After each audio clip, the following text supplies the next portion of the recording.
काँग्रेसचे नियोजन? कसं आहे, आमचे ते राष्ट्रीय प्रवक्ते आहेत आणि त्यांचा अनुभव नॅशनल लेवलचा आहे आणि इंटरनॅशनल लेवलचे सुद्धा प्रश्न ते बोलताना दिसतात आणि याकडे मतदार आकर्षित होऊन त्यांना निवडून देतील. ही सामान्य मतदारांची निवडणूक आहे. हे निवडून आलेल्या नगरसेवकांची निवडणूक आहे. निवडून आलेला नगरसेवक या सगळ्या गोष्टींचा विचार करत असतो आणि म्हणून मला वाटतं की अतुल लोढणेंना काहीच कठीण नाही. पण बहुमत तर भाजपकडे आहे, तुमच्याकडे संख्याबळांचं गणित नाही आहे. अशा वेळी कशा पद्धतीने तुम्ही? असं आहे की बलाढ्य नेते मंडळी आमच्याजवळ आहेत.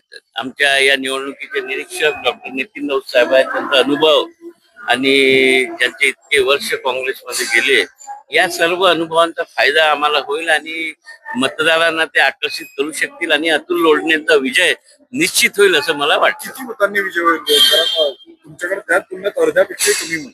मला वाटतं की जवळपास 100-1 मतांनी अतुल लोढणे विजय होऊ शकतील. पण कुठेतरी भाजपकडे मतांची संख्या जास्त आहे, ते तुम्हाला मिळतील असं नाही, गुप्त मतदान आहे ना, गुप्त मतदान आहे आणि माझी अतुल लोढणेशी चर्चा झाली. त्याच्यात त्यांची तयारी आहे.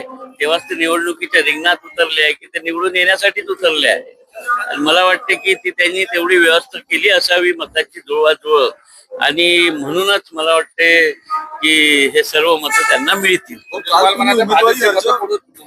फोडण्याची तयारी झाली असं हो, त्या पद्धतीनंच ते निवडणुकीच्या रिंगणात आहेत. काल तुम्ही उमेदवारी अर्ज भरताना सगळ्या प्रक्रियेमध्ये अनुपस्थित होते, कुठेतरी तुम्ही नाराज आहे चर्चा देखील? नाही, मी कशाला नाराज नाही. मी काँग्रेस पक्षाचा कार्यकर्ता आहे, आमदार आहे आणि माझं मतदान नाही आहे ना.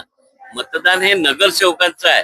माझ्यासाठी महत्वाचं होतं मध्य नागपूरमध्ये जे 12,000 लोकांची डोबी नगर वस्ती आहे ती हटवण्यासाठी रेल्वे प्रशासन तिथं जबरदस्ती करत होती आणि ते त्यांना वाचवण्याच्या प्रयत्नात मी आणि त्या भागातले माझे नगरसेवक आम्ही तिथे लागलो होतो म्हणून आम्ही तिथे येऊ शकलो नाही.